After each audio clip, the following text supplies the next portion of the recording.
Okay, so I'm recording this, and also, same as the last call, if you are on this call, because it's hard for me to track everybody, I think there's a couple people that can't even hear. So please email me to confirm your attendance, and then I'll forward that to Greta so she can get your CEUs. So this is the same thing we did last time, but those of you who are new to us this time, this is what the system will use to make sure you get all of your CEUs. If you don't get your CEUs, let me or Greta know, and we'll be happy to help you. So everybody have that? Okay. Let's move on. So the last call, I don't think all of you were on the last call, so I just want to kind of give an update of what we talked about. And then some of this we actually used in the following lesson. So we talked a lot last time about the use of psychoeducation. And we talked about it as an important intervention, and that it was an intervention that helped people change patterns of interaction with their family, within the family, and it helps motivate change.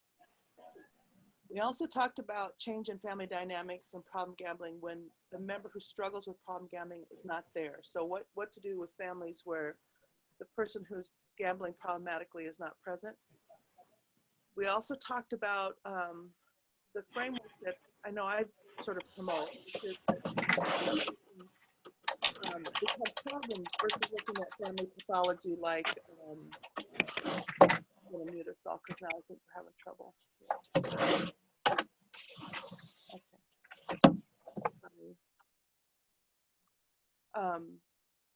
So looking at more when people are attempting to solve a problem versus them being enabling or codependent and those kinds of things that assume they want the problem to continue.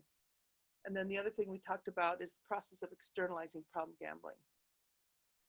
We've agreed in the next learning session and forum, which will be forum 3, we'll focus on diversity and social equity in problem gambling. So that's kind of bring this update to date, hopefully, from what we talked about last time and what the next piece of the agenda is. Just to go back a little bit to make sure everybody who wasn't at the first meeting can get updated. These were some of the questions that that I offered just to get us started to talking. And they were really general about the goals for family therapy treatment and our involvement. And we didn't get too much to numbers 4 and 5, which are how does the agency or treatment context expect, what do they expect relative to working with families, and what does your agency support? What barriers might there be? And we didn't talk too much about the theoretical frameworks that guide your work with treatment with families. Those were just possible topics. And then I offered this as a just a format last time, looking at how we're looking at individual recovery, family recovery, theoretically informed active interventions, and psychoeducation. Okay, any thoughts or questions about all of that we have done? I'm going to unmute you here, I hope. All right, any thoughts or questions or follow-ups you want to engage in from any of what we've done so far?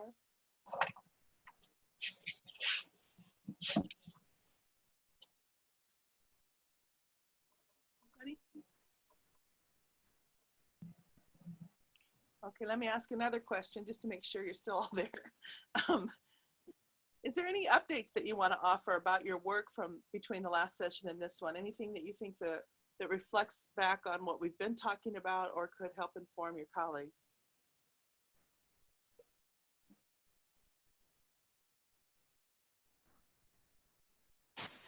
Yeah, this is Julio. And one of the updates that I might have is I'd like to discuss a little bit more working with families when the person who's gambling is not coming into treatment. Mm-hmm. I've been recently working with a family where the person who's gambling is the husband, and he came in for an assessment and didn't come back for any other appointments. But I have been meeting regularly with his wife and also with his wife and his kids. And through some family sessions and some individual sessions with the wife, there's been change in the way that the family organizes in a way that her mental health symptoms of depression and anxiety have decreased significantly, and also just the overall functioning of the family has improved. And from their report, it seems like maybe even the husband's gambling has curbed just because of how they report that he has been showing up to family functions and spending more time at home and things like that.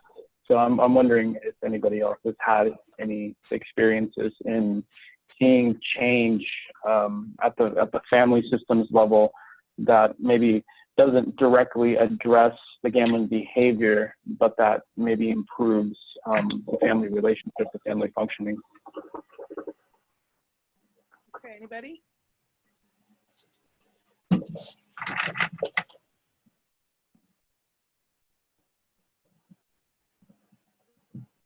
Did everybody hear Julio? Yeah. Yes. So this is a major question for us at the Problem Gambling Services at Lewis and Clark, because we're always going, whether the person who's problem gambling is there or not, where it seems to me like we're always balancing this when you think about them, like step back and look at it, it seems to be congruent that everything affects everything else, and so therefore any change in the family, will help everything. On the other hand, it's sort of like sometimes we look at each other and think, are we still working on problem gambling? Because now we're working on parenting, or we're working on, some couple dynamic or whatever. And so we're always sort of weighing out how much are we attending to the problem gambling, and how much are we attending to the effects of problem gambling, and how much are we attending to things that really would be there whether the gambling was there or not, and sort of what's our role and how does that help problem gambling. That's a similar kind of question, but your thought, Julio, and you mentioned this situation the other day when we met, and I thought it was really interesting to look at, the person's not even, we know that that people improve when family members are there and they're not there. What we don't really talk about is how come and what happens and how do you get that improvement to happen when you're only working with a family. Does anybody else have an experience of working just with the family and not the person who's problem gambling?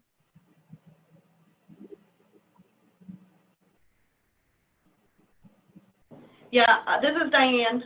I have in several instances, and I tend to use stuff from the craft method when that tends to be the case for me. So can you unpack that a little bit and talk about sort of, not necessarily the whole craft method, but what you actually do that seems to be useful and what some of the outcomes are of those interventions? Yeah, so sort of looking at the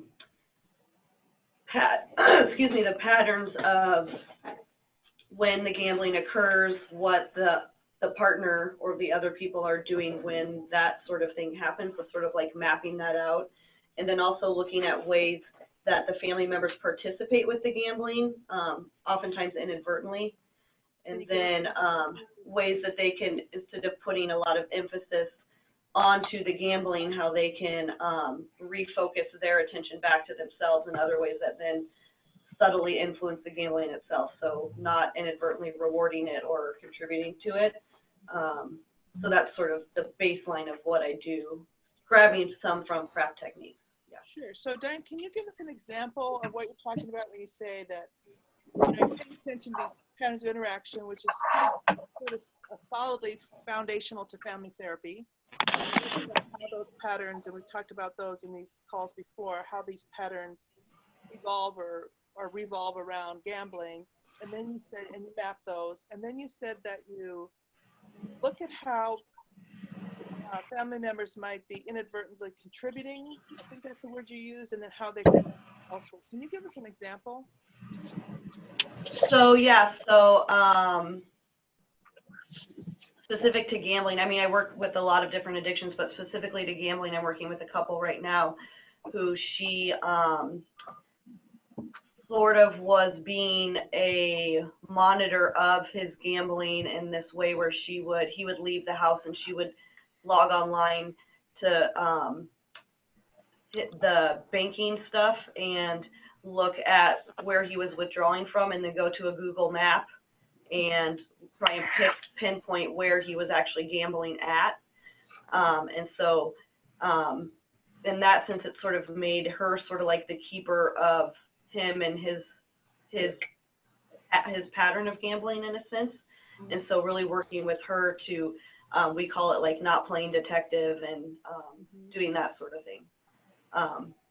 Yeah, that's the first example I can think of because I just met with them yesterday. So there's several of them that I could think of, but, and then, you know, there's a lot of other patterns that come up with, especially with like other substances, maybe with like giving money or all those other things that contribute in a way that seems like, oh, I'm trying to meet their needs or I'm trying to avoid conflict or not let them. This one particular woman, she's afraid of him being depressed. And so she pays for him to go racing, even though he has no money. He spent his entire 401k. So with how that inadvertently contributes to the gambling issue because she's stepping in and paying for things in order to keep him from being depressed in her mind, and how that influences the addiction. So those examples are really good examples of what we've been talking about relative to common sense or tempered solutions to a problem. So in the old days, and maybe now still, people would look at that and say, oh, they're enabling or they're codependent or whatever. But when you think about it, Diane, I think you're thinking more like, I'm going to mute us just for a second. Okay. How you're thinking about it is more like, sorry, still loud, that those behaviors are things that people think will help. It'll help if we help him not be depressed if we just give him some money for what he enjoys doing, or it'll help somebody if I can figure out where they're gambling, then maybe I can go there and I can confront them, and so that inadvertently feeds the gambling. If you think about mapping the problem, if you think about externalizing gambling, which we've talked about, then all those efforts are more energy going towards gambling versus towards something that would cut off the life force to gambling. So can you tell us a little bit about what in those examples, what people are doing instead of focusing on the gambling? Yeah, so in this particular one, she's really working on trying to shift her focus away from that and focus on herself.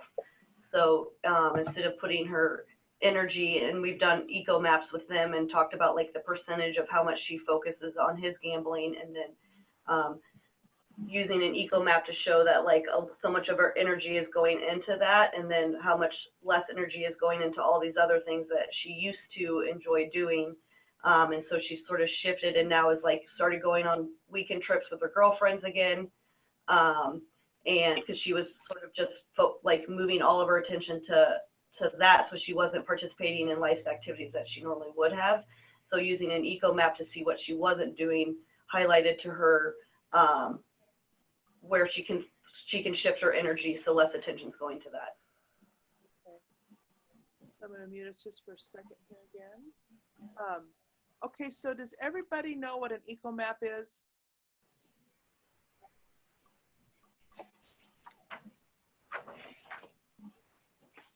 Anybody not know what an eco map is?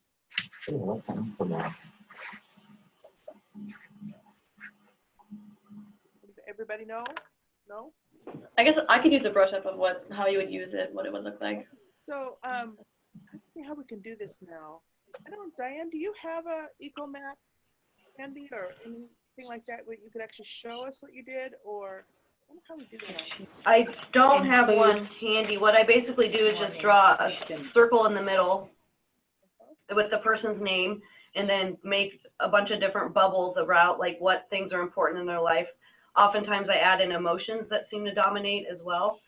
And then the size of the bubble is based on importance. And then we draw arrows from the person to one of the bubbles with how much goes in, how much energy they put into that, and then how much energy they get back. And then we look at the misbalance between, oh, I'm putting all this energy into gambling, but I'm not getting anything back. I'm not getting any energy back from this. And so where can we shift that energy? So it's just a bunch of different bubbles and arrows and connections and stuff like that.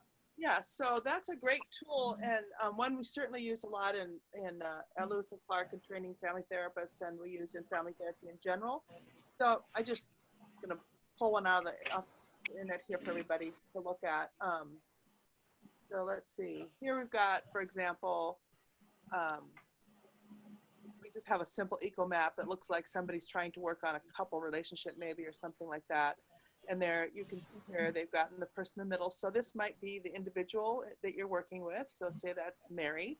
And then you might say, well, here's the gambling here. And or maybe let's see, where would it be? You would have a big arrow with lots of energy going out to the gambling and a lot of the focus. And then many of the other things like friends or work or I don't know, this says church, whatever. These other things would have really weak arrows like this. So you see that on this one, James's extended family offers a lot of support. The arrow is thick and it's coming towards them. In the church with this family, the energy is going back and forth. They get a lot and they give a lot.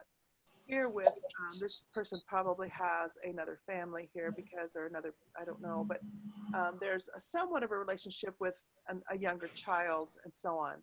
And here we've got with James' ex-wife a more conflictual pattern, but it's got a lot of energy in it and a lot of emphasis. So that's probably not the best example for problem gambling, and I could get one for us for next time for problem gambling, but this is a great tool to show people and for us to analyze and assess, you know, where's your energy going and what is it feeding and what are you actually getting from that. So in problem gambling, you'd be giving tons of energy out to it, getting nothing in return. Something like that, maybe? So let's go back now. Julio, you brought this topic up. What are your thoughts about, and what was your experience working with this family that that you saw so much change in and never saw the problem gambler except for the assessment? So my experience in working with them was that when they had originally come in and the first session, before anybody was enrolled, I actually saw them both as a couple. And they came in for information about how treatment works and things like that, and offered treatment to both the gentleman and his wife. She decided to enroll, and he had set up an assessment appointment that he didn't actually present to. And in working with her in the beginning, I was also doing craft related work, kind of like Diane was talking about. And I think through the process of having her come in and then also working with her kids, and when the whole family was in the room, we were doing more work around psychoeducation. So like explaining, you know, what problem gambling is, how it's progressive, you know, what it looks like, what behaviors might be showing up, and then attributing those behaviors not to their dad or to her husband, but to what happens when gambling comes into a family. So using the intervention of like externalizing the problem and kind of saying, you know, when gambling is showing up in the family, then it seems like your dad kind of starts behaving in this way. And so, you know, what's happening is, you know, he probably needs some support. He's probably stressed, or, you know, there's things that are kind of challenging. He still has these behaviors which he's responsible for, but it's not because he's intentionally trying to create chaos in the family. It's because this gambling thing is coming in and, you know, creating this behavior and this chaos in the family.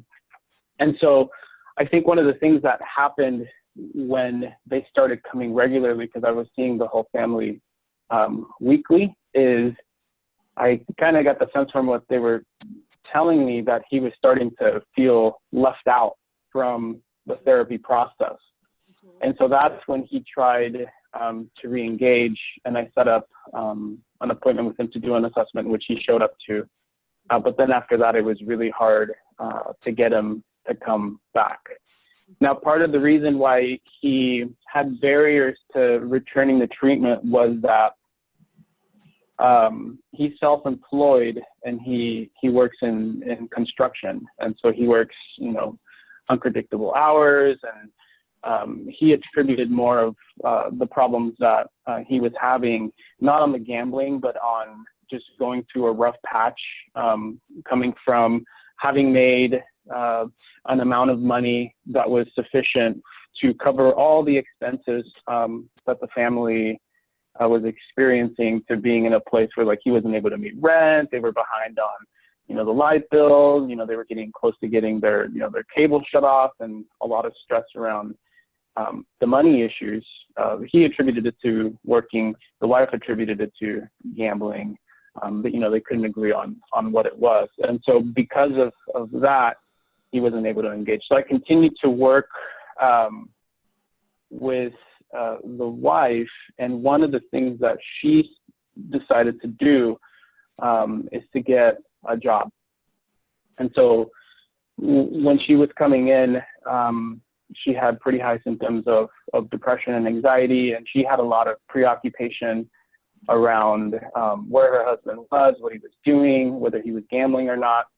And when she shifted from focusing on that to, you know, starting to be employed and having an income, and then she was helping, you know, cover some of the expenses, there was this shift that happened that she reported to me, where her husband all of a sudden started being more involved in taking care of the children, staying at home to take care of the 4-year-old daughter when he wasn't working, or just actually coming home every night, because I think it was moving to a pattern where he wasn't even coming home. They weren't sure where he was, but he was coming home every night. He started giving her more money every month. So all of a sudden, when she started also taking responsibility for contributing financially to the family, he started contributing to the family in different ways that he wasn't before. And so that's one of the things that kind of improved the functioning of the family.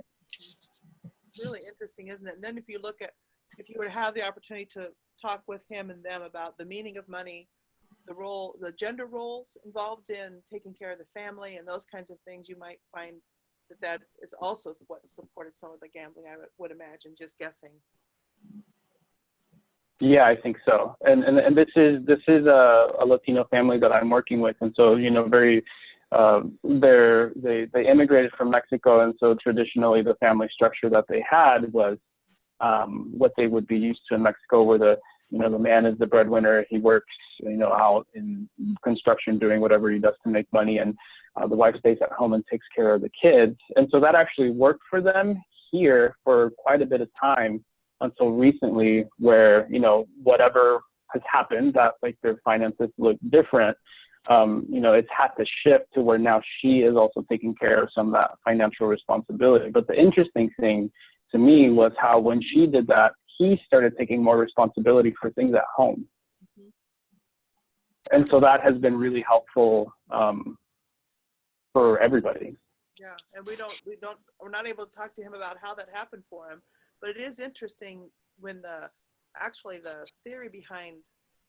core theory behind family therapy about change in any part of the system creating change in all other parts, when you actually see it, I don't know why I'm surprised. I mean, that's the whole deal, but it is amazing. Mm-hmm.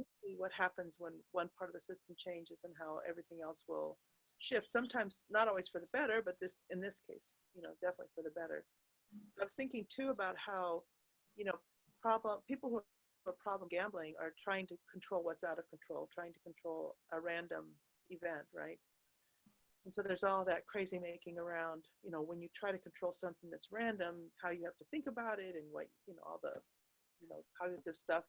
And then you've got people around that person's problem gambling, trying to control what they can't control, which is the actions of the person that they care about or love or whatever. And then how that shifted for this family when your client or the woman started controlling what she could control, which was her own actions and her ability to make money and to have some control over finances. And that alone, to me, seems like it would decrease the focus and desperation around money. If you're short of money, you're trying to raise a family, and your partner is trying to earn money by gambling, which in the end loses you money, I would think that the anxiety would be really high, and the focus to get them to stop pouring money out, you know, wasting money would be really high. And so this way she can have some control over her own and her children's well-being. Anybody else with an example?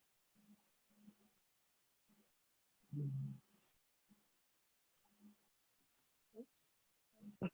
Hi, this is Lisa. I keep hitting turning off the speaker instead of turning off mute, so I think I figured it out this time. Good, good. So I really appreciate what Julio, and then unfortunately I can't remember the name of the other woman who spoke. Diane. I'm sorry? It's Diane. Diane, and what Diane was saying. And because I feel like their examples, really echo my experiences.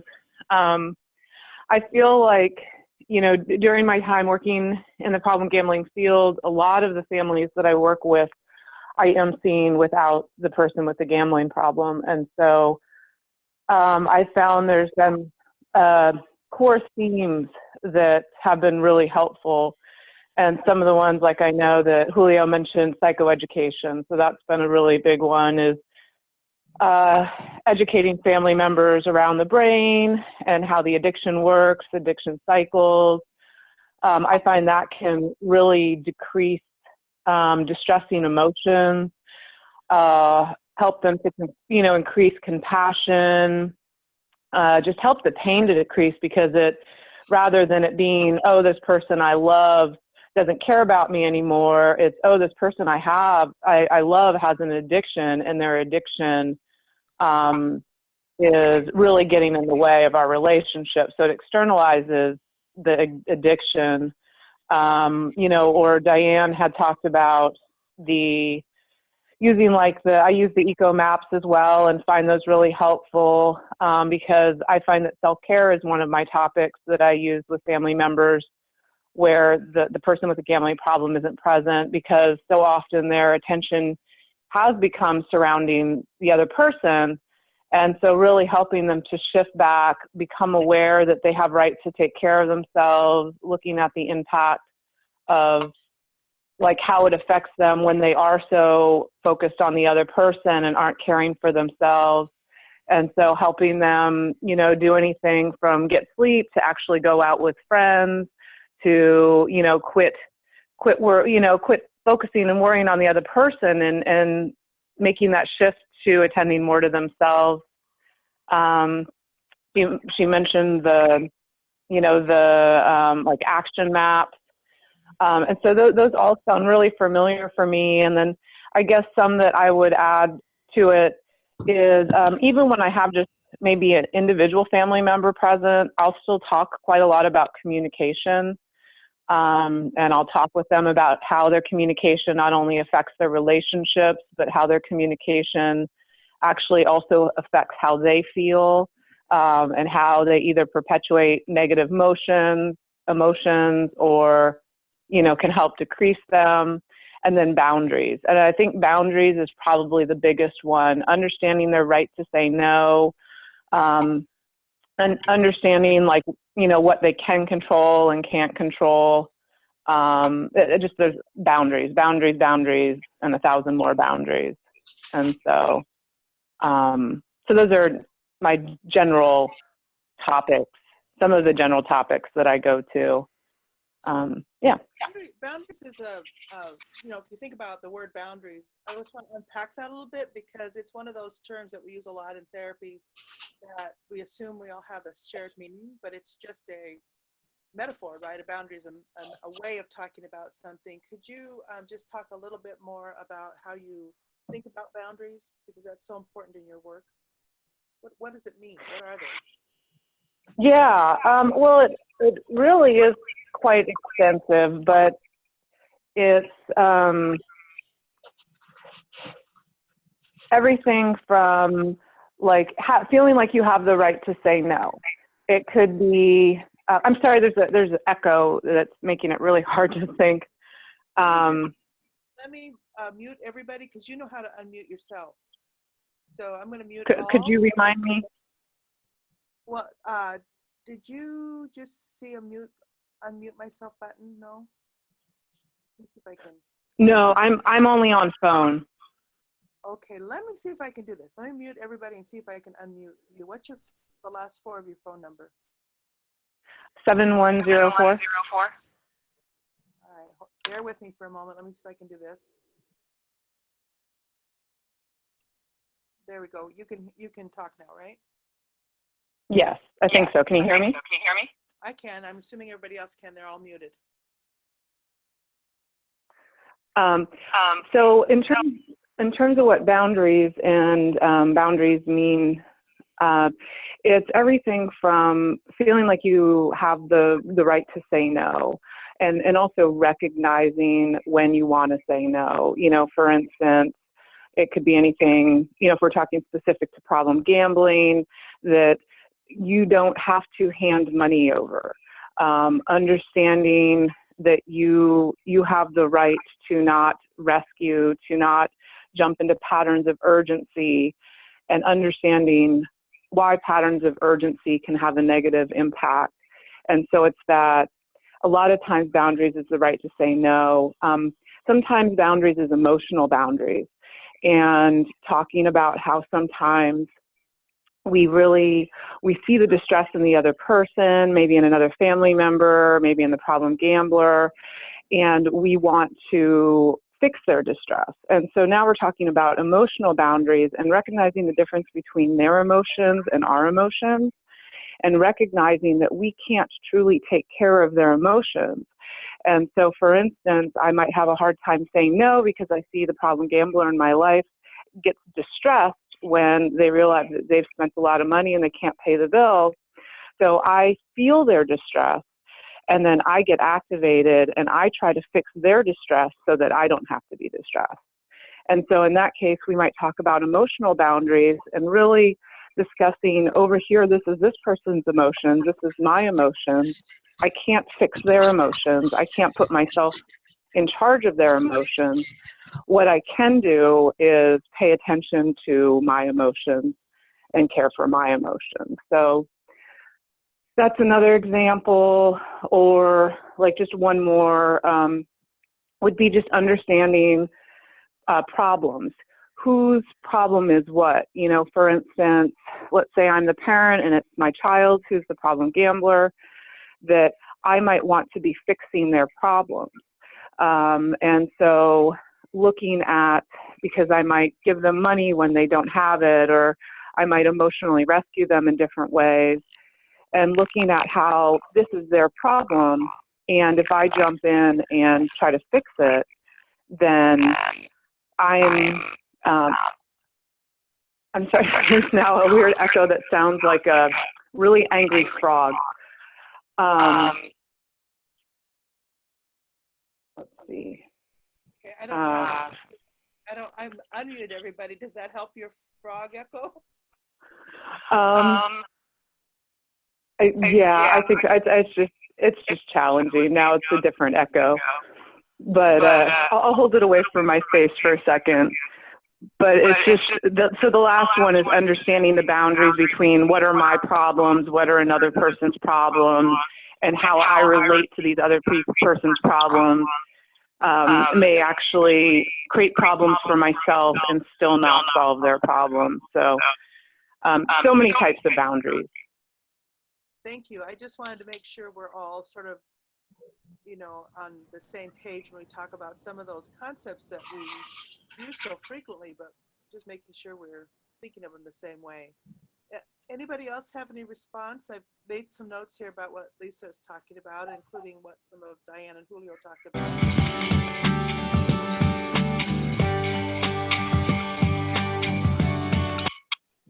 Okay, so thank you for the little music break, whoever that was.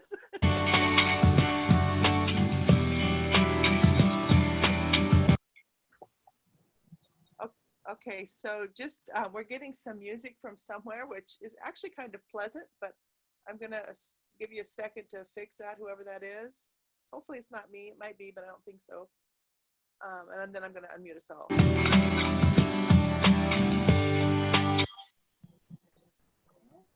Let's see, okay, I'm gonna make sure that that music isn't coming, but everybody take a quick minute and make sure the music isn't coming from their computer.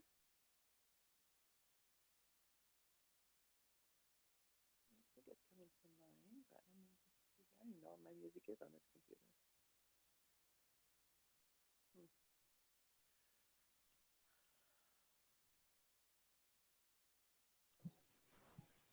Okay, oh, good, okay.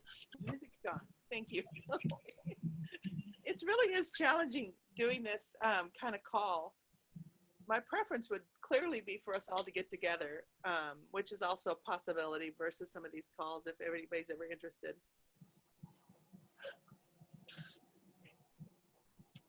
Okay, so any responses to what Lisa was talking about around boundaries and how she talks about communication in the relationship in spite of the fact that the other person's not there to demonstrate or to work on the communication between people?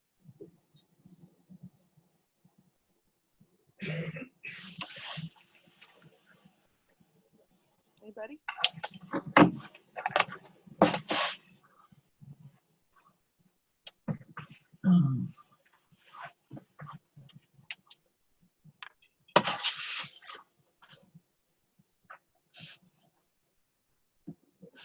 Brandy, you were talking about a pretty interesting situation when we thought no one was listening about when the family system is actually a care facility, and thinking about things like what we've been talking about here, how they fit or don't fit with when the system is a professional care facility.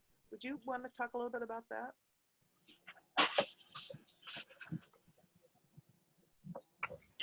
Sure. Can you hear me? Loud and clear. We can hear you. Oh, great. Yeah, I have a client right now who has a history of problem gambling. She lives in a care facility. She has to have 2 staff with her at all times. She has a representative payee, so she doesn't have direct access to her money. So it's been an interesting journey just working with the treatment facility and providing psychoeducation on gambling addiction, because in my perspective, they seem to minimize the effects of gambling because she can't just go out and gamble. She has to go out with staff. It has to be planned, and she can only spend a certain amount of money because someone else decides her budget. So they don't view gambling as a problem, although this client has had significant history with gambling to the extent that it led up to her being in the Oregon State Hospital, suicidal even. So viewing the treatment facility as a system in itself, like as a family member, has been, to say the least. We're talking about kind of boundaries and who gets to decide what a problem is and whose problem it belongs to. This particular system, the treatment facility, would deny that there's a problem, doesn't think that the problem exists, but the client does to a certain extent. So it just kind of reminds me of when family members come into the clinic, people can be at a different kind of stage of change, so to speak. So what kind of interventions have you, I'm going to try this other system here to make sure we're not getting a lot of background noise here. This will work.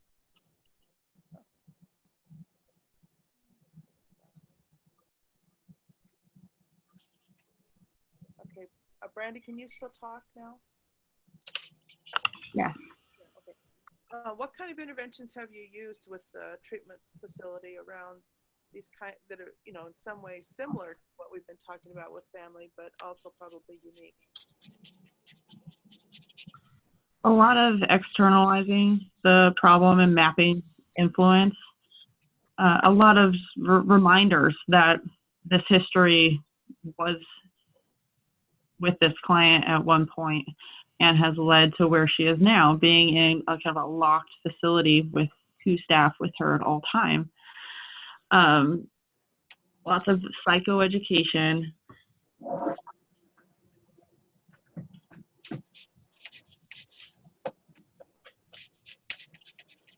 Anything else? Also kind of pulling in other perspectives of the problem.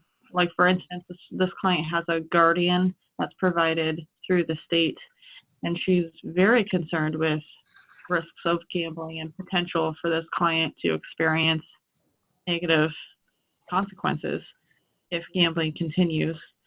So a lot of just highlighting each person or each unit's perception of the problem, and also talking about solutions too, like what's helping all of them keep the gambling in check. And that helps to kind of unify everybody to be on the same page with the same goal, and that's really safety and well-being of the client overall. So it's interesting in this case because a lot of those things, like getting on the same page, recognizing that gambling is a real I'm going to mute everybody. We're getting a lot of background noise again. And being able to look at the solutions for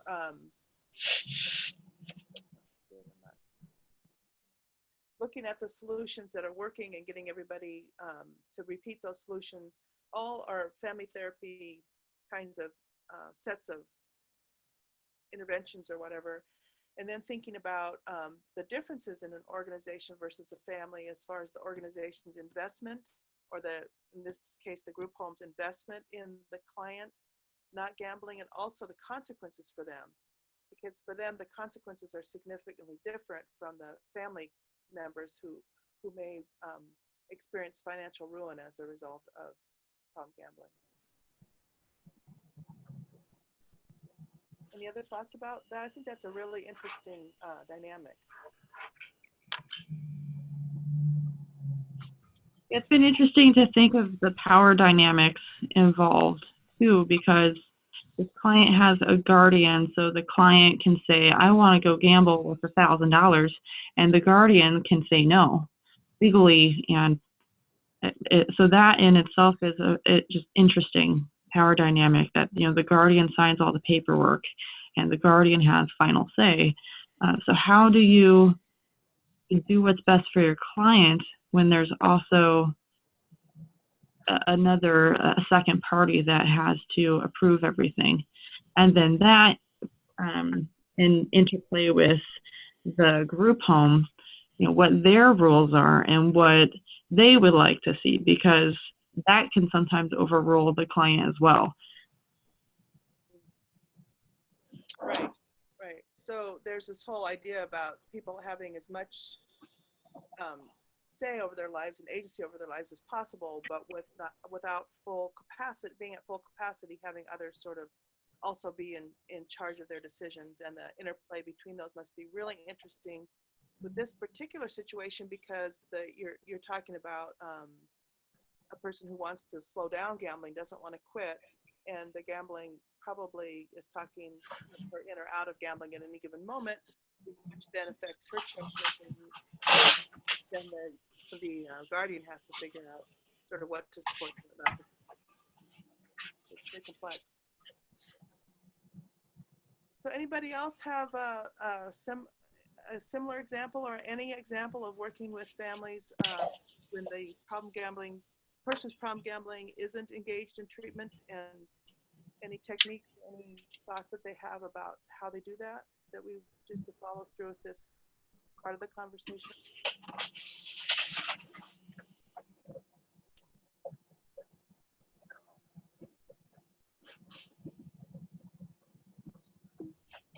Okay. So let's go back just to kind of keep us all on track. And I see Greta, you've joined us. Welcome.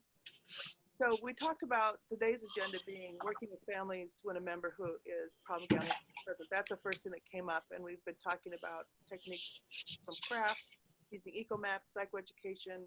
We continuously talk throughout these conversations about the importance of externalizing the problem and tracking the influence of patterns of interaction and focusing. And now we're talking about the importance of family members and significant others focusing on things outside of the problem gambling.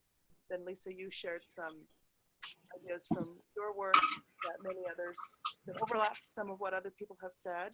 And we've shared several case examples of situations that were really successful in helping systems or families when either the problem gambler isn't present or the family is an alternative type of family. So let's go on now to consider anything else we would like to talk about today. What other topics are important to you? We have about half an hour left. Do you have any other topics that you'd like to cover today? I have, this is Diane again. I have a case that, I just have like, I don't know if we do, I did the call last time, but I didn't, not the advanced one, but the learning one. So I don't know how this, advanced one runs, but I do have like a case question about, just when you're working with families and, So how, Diane, before you, yes. I mean, I was remiss in not saying how this works at the beginning because I forgot that there are some people that weren't on this advanced call before. So the view is for the, you know, this is a state supported system phone call. It can't be any supervision of any particular case. Gotcha. However, we can all do what we've been doing, which is to talk about situations and share sort of common themes or ideas using examples just to exemplify what we're doing or what we need to learn to do or something like that. So I think you can move forward, but without thinking about this as any kind of supervision or particular case consultation that will lead your, nobody's saying what you should or shouldn't do with the case you're going to be talking about. Does that make sense? Gotcha. Okay. Yeah, so I guess so the general situation then would be sort of when there's still money available, like that the family hasn't drained all their resources, and then one person ends up carrying the financial weight and has access to money and wants to maintain the lifestyle that was there before, even though the other person has drained money. And so, how would I say it? So like feeling like, well, I don't want to now not go on vacations because he doesn't have any money to pay his way, for example. So how you navigate that situation.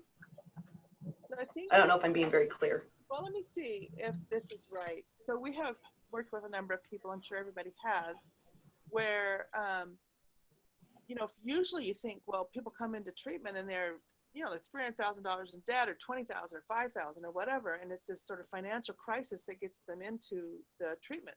But every once in a while somebody comes in and we had this happen a couple of weeks ago where somebody I'm supervising said, well, the finances aren't a problem. They said they're not in debt.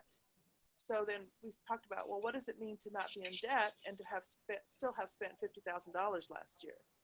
So you can spend $50,000 if you make enough money and still not be in debt. So the idea that, you know, this money could be spent for other things like vacations and, you know, college or whatever, second home, whatever it is that people who have enough money to do this would want. And then and however the money's being spent on gambling. And so the consequences are still the same, right? Yeah, that's exactly what I'm talking about. Thanks. Right. So now with that understanding from all of us, could you rephrase or restate your question so I got it in my mind and we can all help? So then the one member of the family is still participating in life at the same level that life was happening at before in terms of what they have access to. So like the consequences that naturally occur from gambling don't impact them in that way because they don't feel the financial hit from it. Right. So in other words, if my partner is spending all of her or his money on gambling, but I still have access to the money that I would normally spend, so I'm going to go on vacation without her or without him. I'm going to, you know, have my regular lifestyle, buy what I want to buy. Is that kind of the situation? Yeah, and that person still wants the partner to participate in those things because that's what they've done their whole life. Right. And then how does that? So then the one who's gambling isn't really experiencing the impact of having spent all of his money, for example. Right. So that basically the person who's spending all the money says, well, this is my preference. I want to gamble. even though the partner says, no, I really want us to continue to have a relationship outside of gambling. I want to be able to go on vacations, go out to dinner, whatever. And I'm Yeah. losing you to the gambling. So Yeah. I'm going to say a couple things about that and then open it up. So the consequences of gambling, if you were to externalize gambling and map it. So one of the things we've been talking about is, you know, sort of using the narrative technique of mapping the problem. So if you were to map this problem, and I wish I could figure out how to do this as we're talking. There must be a way, maybe I'll work on that. But anyway, if you were to map this problem, you'd find that the consequences around money are not the biggest consequences, but the bigger consequences or the bigger influence or impact of the problem is going to be on the relationship based on things like time spent, ability to have intimacy and closeness, the ability to share activities. Those kinds of things are going to be the big impact areas on the relationship. And so then the consequences of losing the kind of relationship they had, and the partner saying, I really want you back from gambling. I want this relationship to be reinstated, whether it's about the money or not. That's the piece, right? So even if you look at the money spent, you're also, I can't imagine spending a whole bunch of money on gambling without spending time, without spending, like my thinking is going to go to gambling. My thinking is going to go, my time I spend, my time preparing, all that stuff is going to take away from my relationship. And that's the bigger issue than money in this particular understanding, or this kind of situation, right? Does that make sense? Yeah.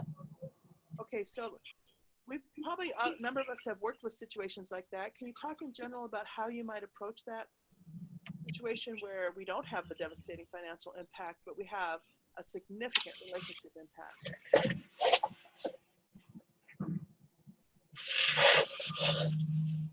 Anybody?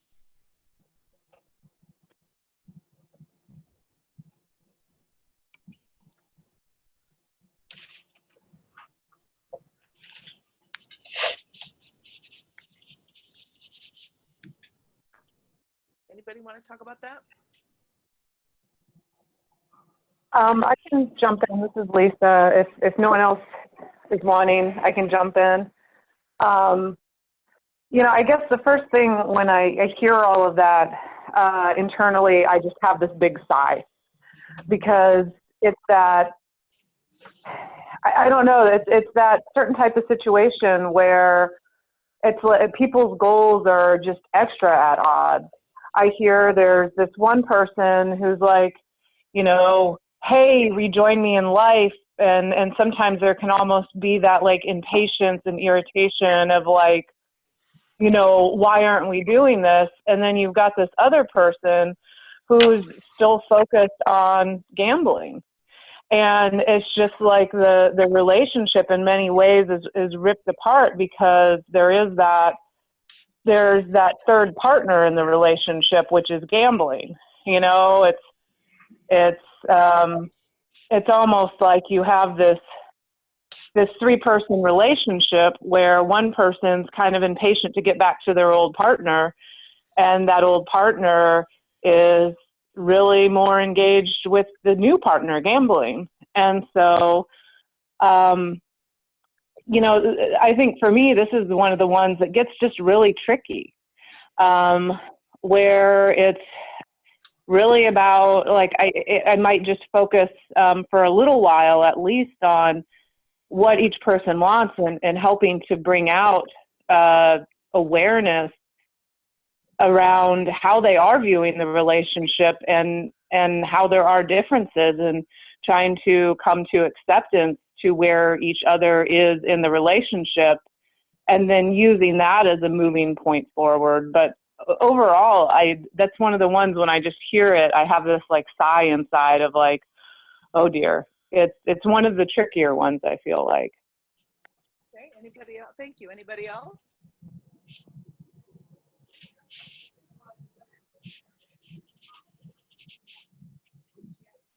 Okay, so I'm wondering, I don't know, Lisa, if this is part of your reaction, but I think one of the things I would be thinking a lot about, and I think you sort of hinted at this, is what's the ongoing commitment in the relationship? And, you kind of described it almost like an affair, right? Where you know, you've got that third party in the relationship or whatever. So is there motivation to, is the desire to have a relationship and to have the kind of relationship that you used to have, that your partner has or whatever, wants you to have, is it enough to motivate change?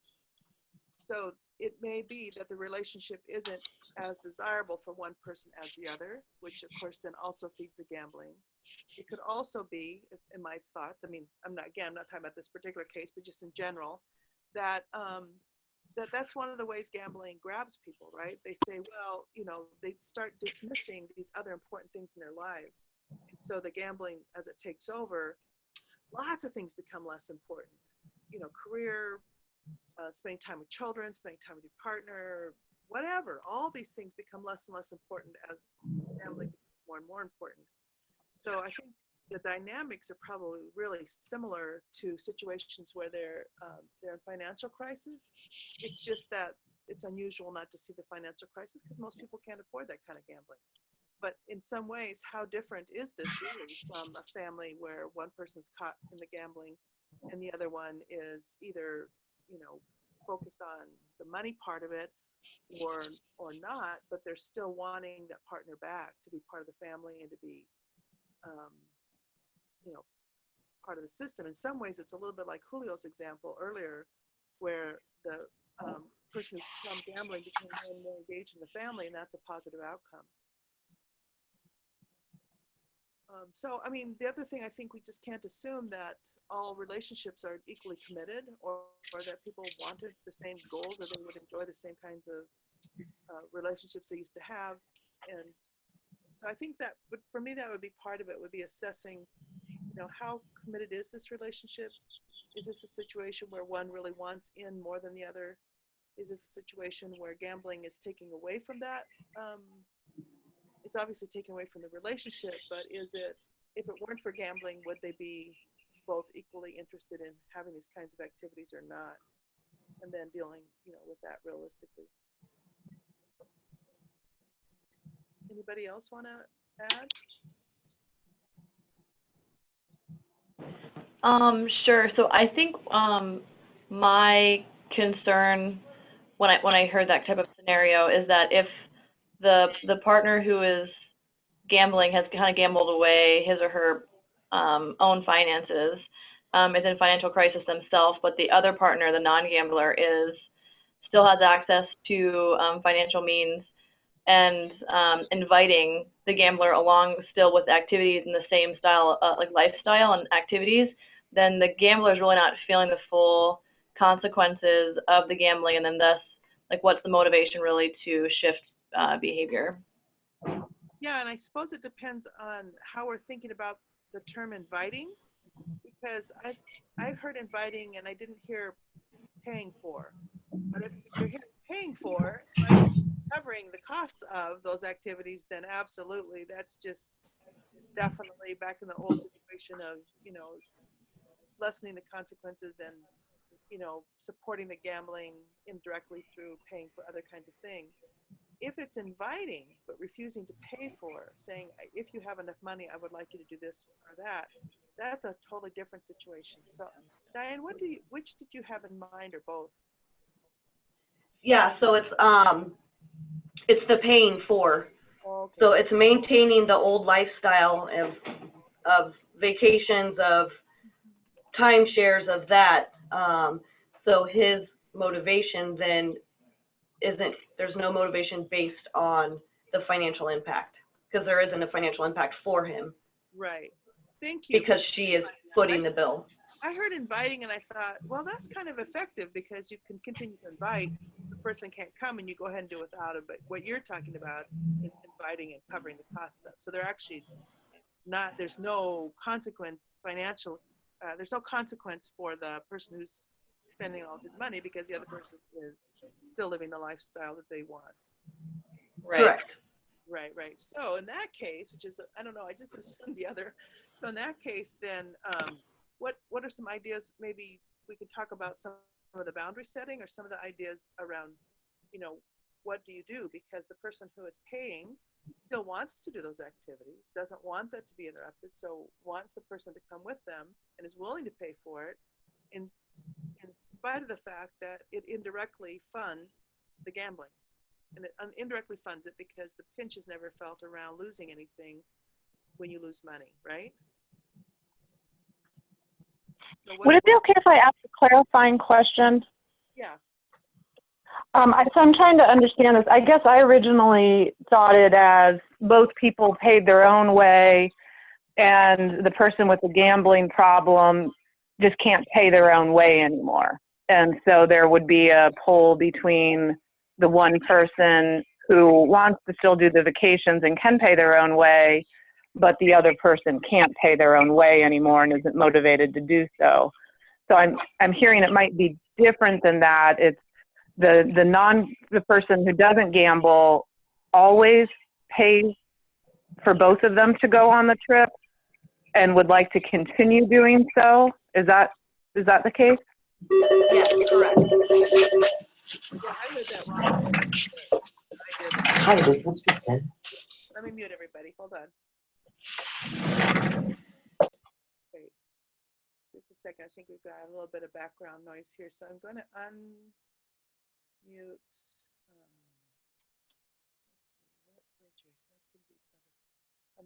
Let me see if I can unmute just Diane for a second.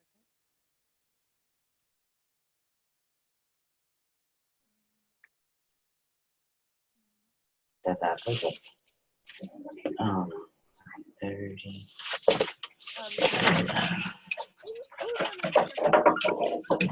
That person. My next appointment after you is not till, looks like 1:30. So if you can still make it in, if you leave now, we'll be, yeah, if you're a little late. Yeah, group step form. Yeah. So, no, 1:30. I have another appointment. So like if you leave now in a few minutes or whatever, and you're later than 11:30, that's okay. That's okay because we have to. I'm sorry, everybody. I can't figure out who is on a phone call. So I'm going to have to mute everybody for a little while until we figure that out. I've tried muting each person and I can't find who it is. All right, so now we've got the situation clarified a little bit. Thank you, everybody. About, so you've got somebody who wants to continue the lifestyle. They don't want to have the financial consequences of their partner gambling. And so the motivation for change is probably is lower for both people because neither one is really losing very much as far as the kinds of activities that they once engaged in. But I do think there's still going to be consequences that need to be or could be addressed. Like, it would be hard for me to imagine, even if I had the money and I was paying for everything and so on, not having some relationship consequences to the gambling. Like, there's still going to be time spent away. There's still going to be possibly some resentment on my part for having to do all this and my partner not being with me. So I think you might think about, I get the consequences where you're saying, well, basically, if the one person says, I'm not going to pay for this anymore, they don't get to go either. So they suffer the consequences of not supporting the gambling. But I do think that talking about that and about the indirect contribution to problem gambling and making some hard choices about, what does that mean when you're supplying everything? And so the consequences are always mediated. And is that sort of what they want to do? And then also looking at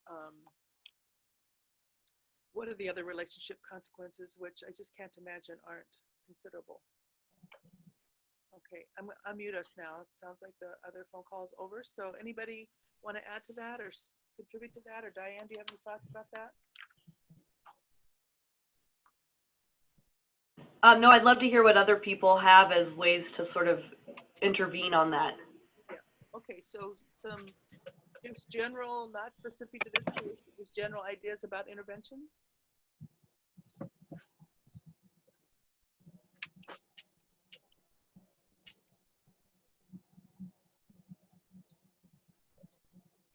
Let's see. Let's see if anybody is specifically. Frankie and Diane and Julio are all three together with Melissa at Bridgeway. So let's try, who hasn't spoken yet today? Anybody that hasn't contributed anything who'd like to speak up here?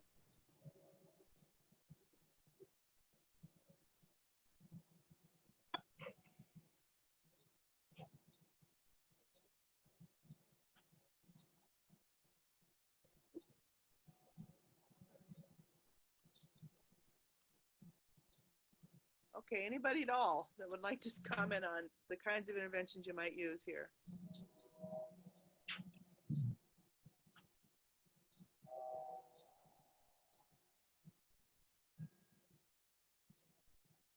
Okay, then, Diane, I'm just going to add a couple things.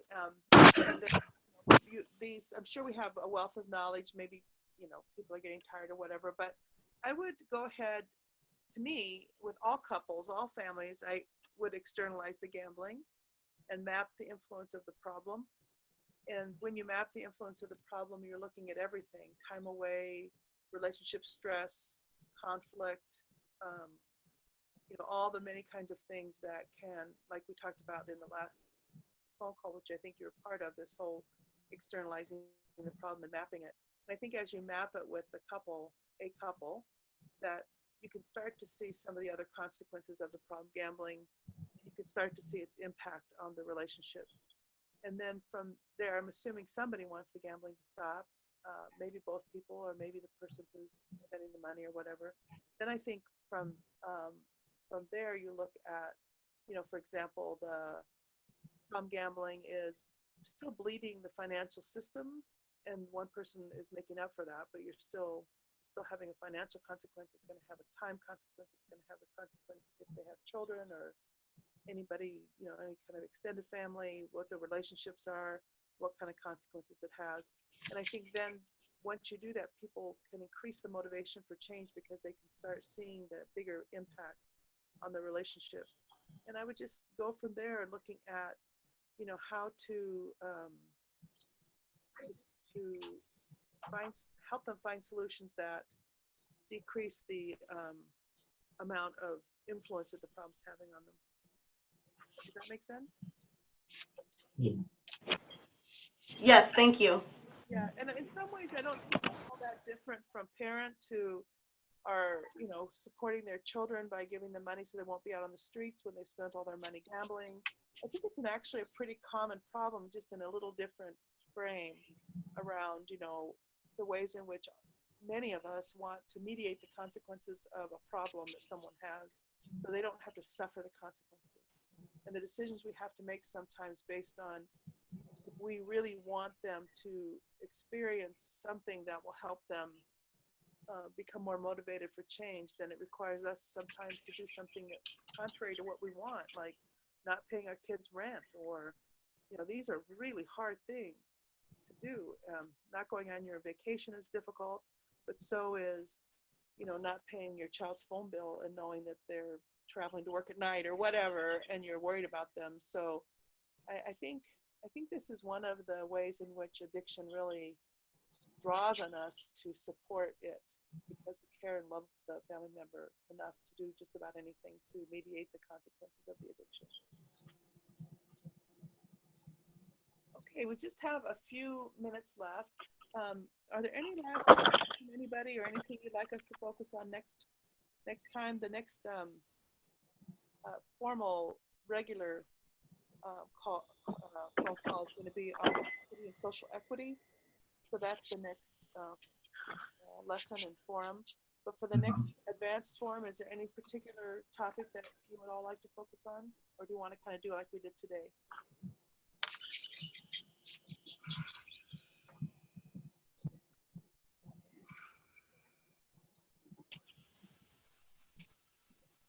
I think one thing that I would bring up would be how people who are working with couples, what their policy is around working with secrets. Like, for example, if somebody were to reveal the extent of like a gambling debt and like not want the partner to find out, like that puts the therapist in kind of a triangulated position. So how people deal with that, or what kind of professional disclosure is done at the beginning of treatment around working with secrets when working with couples. Is there interest in that from others? Yeah. Yeah. Okay. Yeah, Okay, anything else that people are interested in? I'd also be interested in looking at how some strategies where a couple, where someone like takes over the maintenance of the money or the management of the money, how that impacts power and hierarchy within families. Because I'm finding that makes me pretty uncomfortable. So I don't know if that's my own thing or like just how you work with that when someone has that financial power over someone else. Yeah, that's not your own thing. We've been talking about that and working on that for quite some time around the need to understand the power dynamics in a relationship before assigning money, before dealing with money barriers and the risk Yes. that you can end up with heightened chances for domestic violence. Is that right? Yeah, and sometimes they come to me having an individual problem gambling counselor where that's already been put into place, and then how I work with that when that's already been established. Okay, so let's talk. So that power and money barriers. Anybody else? Is that good for others? Yeah, that'd be really good. Okay. Anything else for next time? Probably plenty, but.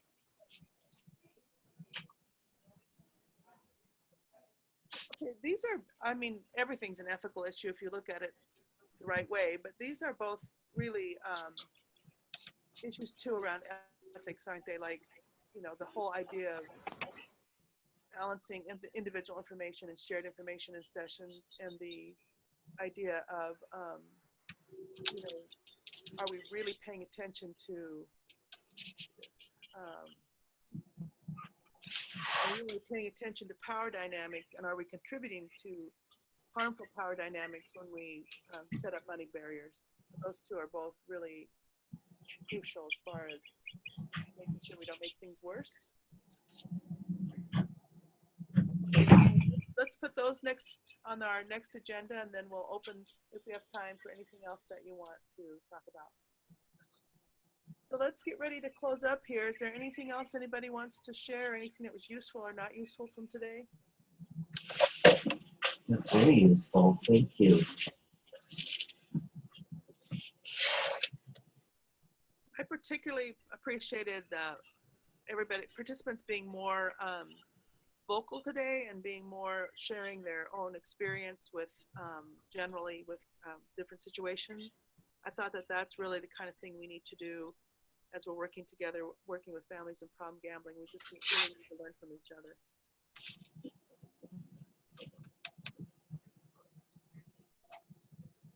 Okay, our next call is on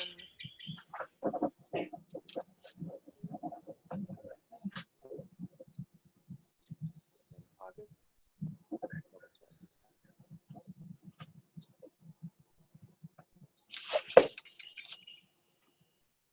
It looks like our next conference call for this advanced discussion is on